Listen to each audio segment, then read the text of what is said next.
City কলেজে সংঘাতে জড়িয়েছে ছাত্রদল ও ছাত্র শিবির। সকালে প্রথম দফা সংঘর্ষের পর বিকেলে আবারও ধাওয়া পাল্টা ধাওয়া শুরু হয়েছে। এ নিয়ে আরও জানাতে ঘটনাস্থল থেকে যুক্ত হচ্ছেন সহকর্মী ফয়সাল করিম। ফয়সাল, এই মুহূর্তে সেখানকার পরিস্থিতি কি, উত্তেজনা পরিস্থিতি জানাবেন। হাসিব, মূলত এখন ধাওয়া পাল্টা দেওয়া বন্ধ হয়েছে। সংঘাতের যে বিষয়টি ছিল কিছুক্ষণ আগে হয়েছে সেটি এখন নেই। তবে আমরা যেটি দেখছি যে ছাত্রদল নেতাকর্মীরা ক্যাম্পাস এবং আশপাশের এলাকায় অবস্থান নিয়েছে।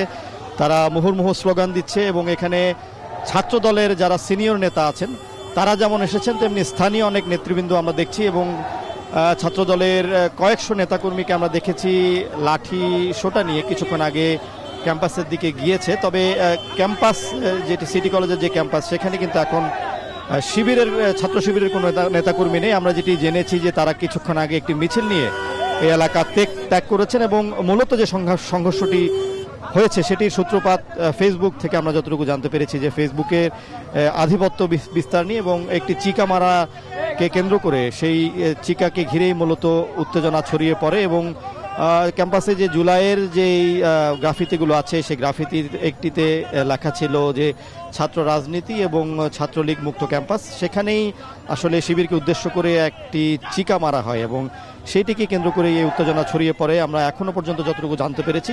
তো আসলে সংঘর্ষের যে বিষয়টি সেটি এখন থেমে আছে, তবে ক্যাম্পাসে কিন্তু এবং ক্যাম্পাসের আশপাশে উত্তেজনাকর পরিস্থিতি রয়েছে, এক ধরনের অস্থিতিশীল পরিস্থিতি আছে। এটি চট্টগ্রামের একটি গুরুত্বপূর্ণ কেন্দ্র, বিশেষ করে চট্টগ্রাম নিউ মার্কেট এলাকা এবং স্টেশন সহ আশপাশে প্রচুর ব্যবসা বাণিজ্যিক কেন্দ্র আছে এবং এইখানে কিন্তু এখনও আমরা দেখছি যে উত্তেজনার মধ্যেও যানবাহন চলাচল করছে থেমে থেমে। তবে ক্যাম্পাস জুড়ে প্রচুর পুলিশ মোতায়েন করা হয়েছে এবং পুলিশ চেষ্টা করছে নিয়ন্ত্রণ করার জন্য পরিস্থিতি এবং কলেজের পক্ষ থেকে পুলিশের পক্ষ থেকে প্রচেষ্টার মধ্য দিয়ে প্রথমে যে সকালে যে সংঘর্ষটি হয়েছিল সেটি কিন্তু থামানো হয় এবং এই পুরো সংঘর্ষের কারণে ক্যাম্পাসের যে ক্লাস পরীক্ষা সেই ক্লাস পরীক্ষা কার্যক্রম ব্যাহত হয়েছিল।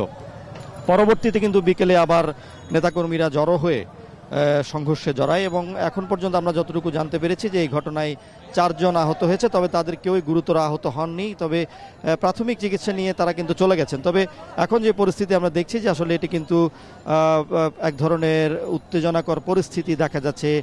প্রচুর পুলিশ কিন্তু মোতায়েন করা হয়েছে এবং ছাত্রদল নেতাকর্মীরা ছাত্র শিবির নেতাকর্মীদের যেমন অভিযুক্ত করছে তেমনি ছাত্র শিবিরের নেতাকর্মীদের পক্ষ থেকে ছাত্রদল নেতাকর্মীদের এই সংঘর্ষের পেছনে দায়ী করা হচ্ছে। তবে যারা পুলিশ আছে তারা বলছেন যে এখন আসলে পরিস্থিতি তারা নিয়ন্ত্রণে এনেছেন। ক্যাম্পাসেও আমরা দেখছি যে শিক্ষকরা অবস্থান নিয়েছেন, তো এখন পরিস্থিতি শান্ত আছে। তবে ছাত্রদল এবং শিবিরের মধ্যে যে পারস্পরিক বোঝাপড়া সেটি কিন্তু যতক্ষণ পর্যন্ত নিশ্চিত হচ্ছে না ততক্ষণ পর্যন্ত এখানকার উত্তেজনা থামার শঙ্কাটা রয়ে যাচ্ছে। চট্টগ্রাম কলেজ থেকে ছাত্রদল এবং ছাত্র শিবিরের সংঘর্ষের খবর জানাচ্ছিলেন ফয়সাল করিম।